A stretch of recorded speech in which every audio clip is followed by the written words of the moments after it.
আশা করি ভালো আছিস। আগের দিন সমুদ্র স্রোতটা আলোচনা করেছি। আজকে তারপরে যে পার্টটা আমরা আলোচনা করব বায়ুমণ্ডলের, সেটা হচ্ছে জোয়ার ভাটা। জোয়ার ভাটা কাকে বলে?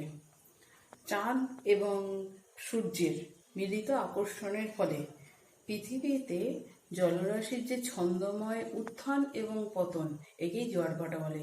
ছন্দময় উত্থানকে জোয়ার এবং পতনকে ভাটা বলে।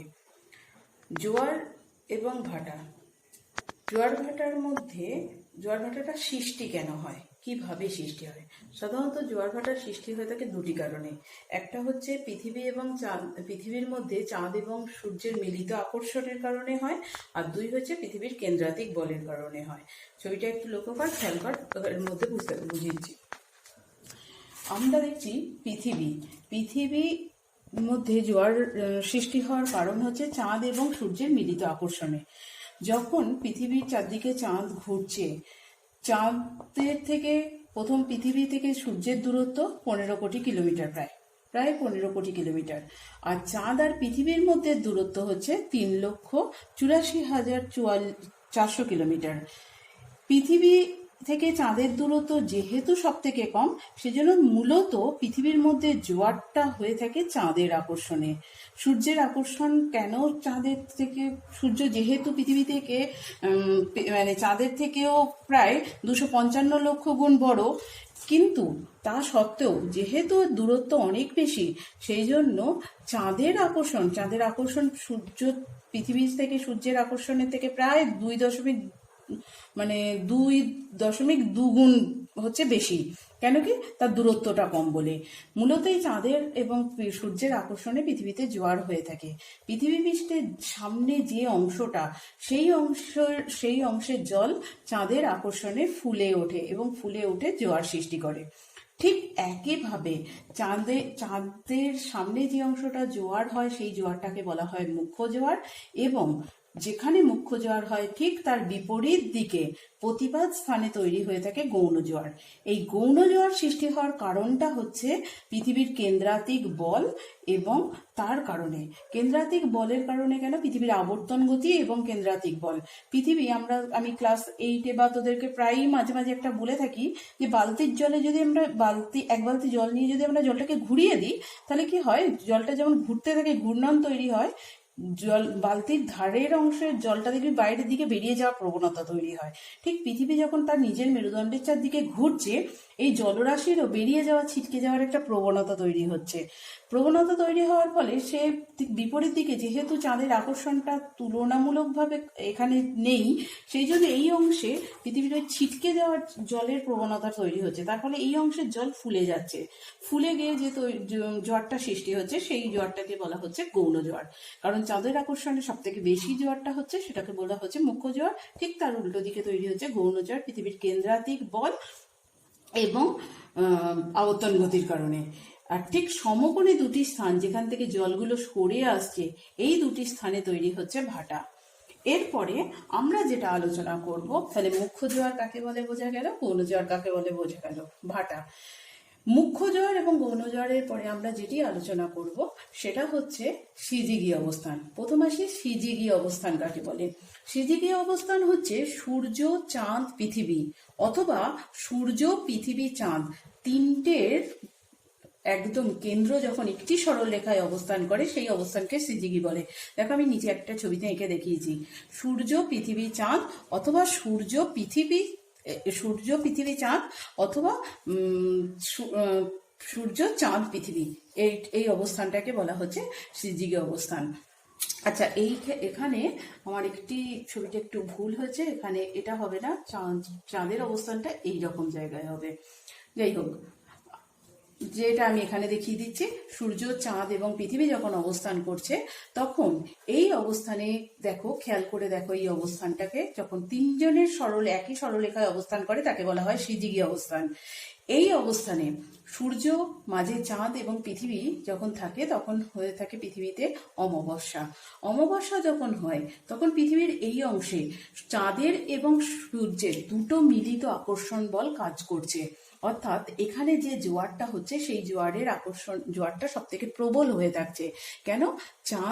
সূর্য এবং চাঁদ মিলিত আকর্ষণ করছে, এখানে জোয়ারের বেগটা অনেক বেশি। এই জন্য এখানে জোয়ারটাকে বলা হয় ভরা জোয়ার। ঠিক আবার চাঁদ যখন ঘুরতে ঘুরতে ঘুরতে ঘুরতে পৃথিবীর উল্টো দিকে চলে আসে, অর্থাৎ অবস্থানটা তখন সূর্য, পৃথিবী, চাঁদ, তখন হয় পূর্ণিমা। পূর্ণিমার সময় একদিকে সূর্যের আকর্ষণ, অন্যদিকে চাঁদের আকর্ষণ। দুটি কারণে দুদিকে জোয়ার হয়, কিন্তু চাঁদের আকর্ষণে জোয়ারটা বেশি হয়ে থাকে। এই অংশে যে জোয়ারটা হয় সেটা ভরা জোয়ার। অবশ্যই অমাবস্যার ভরা জোয়ারের থেকে পূর্ণিমার ভরা জোয়ারের বেগ কম। কেন? অমাবস্যার ভরা জোয়ারে সূর্য এবং চাঁদের মিলিত আকর্ষণ থাকে। এই জন্য এই অবস্থানে যে জোয়ারটা হয়ে থাকে তার প্রাবল্য খুব বেশি। এই ভরা জোয়ার, এটাকে আবার ভরা কটালও বলা হয়ে থাকে। তামিল ভাষায় কটাল শব্দের অর্থ হচ্ছে সমুদ্র। এই সমুদ্র থেকে কান্ডাল কথার অর্থ হচ্ছে সমুদ্র। এই কান্ডাল কথাটা থেকে এসছে কোটাল, ভরা কোটাল। ঠিক পরবর্তী অবস্থানে দেখো দুটোর দিকে হচ্ছে ভাটা। খেয়াল করে দেখো পরবর্তী অবস্থানে সূর্য, পৃথিবী, চারদিকে যখন চাঁদ ঘুরে চলেছে, ঘুরে যাওয়ার সময় সূর্য, পৃথিবী এবং চাঁদের অবস্থানটা হচ্ছে 90 ডিগ্রি। পৃথিবীর ঠিক উল্টো, ওপরের দিকে চাঁদ আর এদিকে সূর্য। এই অবস্থানটা অষ্টমী তিথিতে হয়ে থাকে। এই অষ্টমী তিথিতে হয় যখন এখানে সূর্য এদিকে আকর্ষণ করে, চাঁদ এদিকে আকর্ষণ করে। কিন্তু জোয়ারটা যেহেতু চাঁদের আকর্ষণে মেনলি হয়ে থাকে, এই অংশে যখন জোয়ার হয়ে থাকে, আবার বিপরীত দিকে এখানে যখন মুখ্য জোয়ার, এদিকে গৌণ জোয়ার, কিন্তু এদিকে আবার সূর্যের আকর্ষণও রয়েছে। ফলে এখানে জোয়ারটা, যেটা এই দিকে দুটো জোয়ার হয়, তার প্রাবল্য অনেক কম। এই যে জোয়ার হয়ে থাকে একে মরা জোয়ার বলা হয়ে থাকে, যেহেতু এই অবস্থানেতে সূর্যের আকর্ষণ বলটা চাঁদের আকর্ষণের বলকে কি করছে, কিছুটা হলেও কমিয়ে দিতে সাহায্য করছে। তাহলে আজকে আমাদের আলোচ্য বিষয় থাকছে জোয়ার ভাটা। জোয়ার ভাটা কাকে বলে, ভরা কটাল, মরা কটাল, সিজিগি অবস্থান। আর এরপরে আমি তোমাদেরকে জোয়ার ভাটার ব্যবধানটা একটু খাতাতে দেখাচ্ছি। দেখ, আমরা সিজিগি অবস্থান করলাম। সিজিগি অবস্থানের পরিপ্রেক্ষিতেই আরেকটা অবস্থান আমরা পড়ব, সেটা হচ্ছে অ্যাপোজি এবং পেরিজি। আমি ছবিটা এঁকেছি, খেয়াল করে একটু দেখ।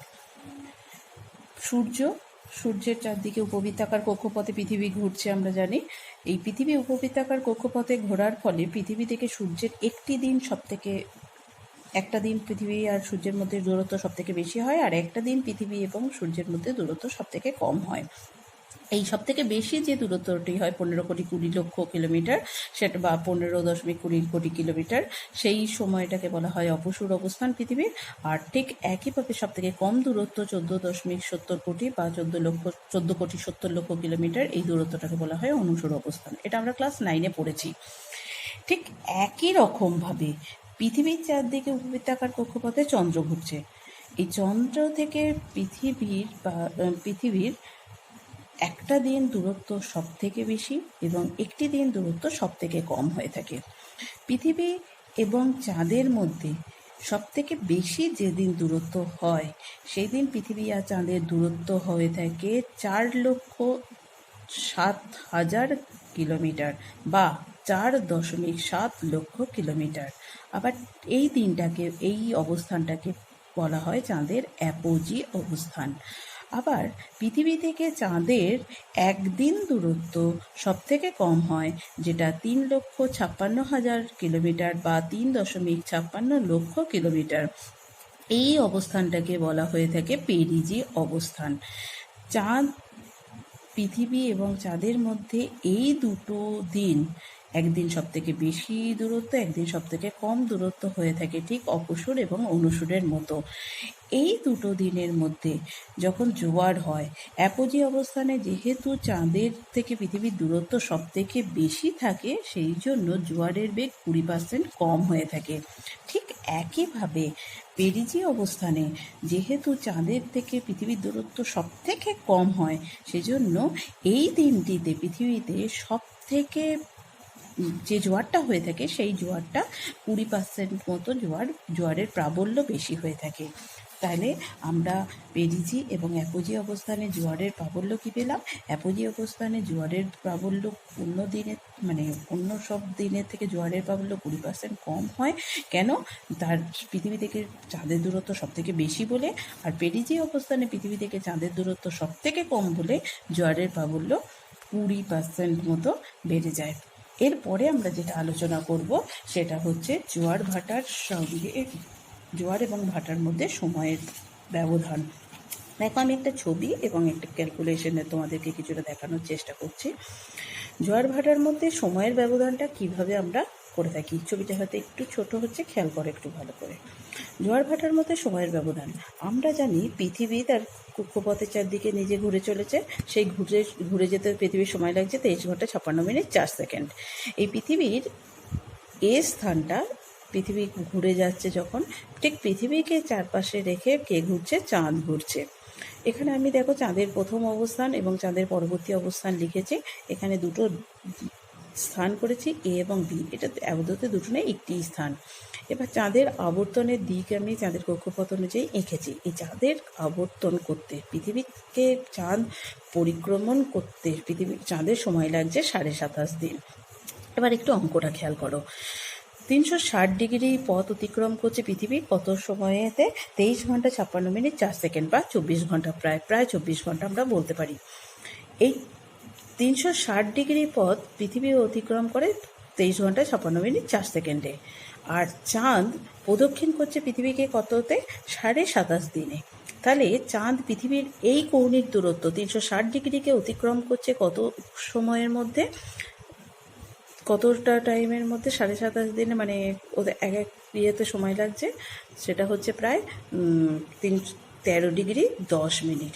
কেন কি পৃথিবী যখন ঘুরছে 23 ঘন্টা 56 মিনিট 4 সেকেন্ডে যখন ঘুরছে, চাঁদও তো আস্তে আস্তে আস্তে আস্তে সরছে।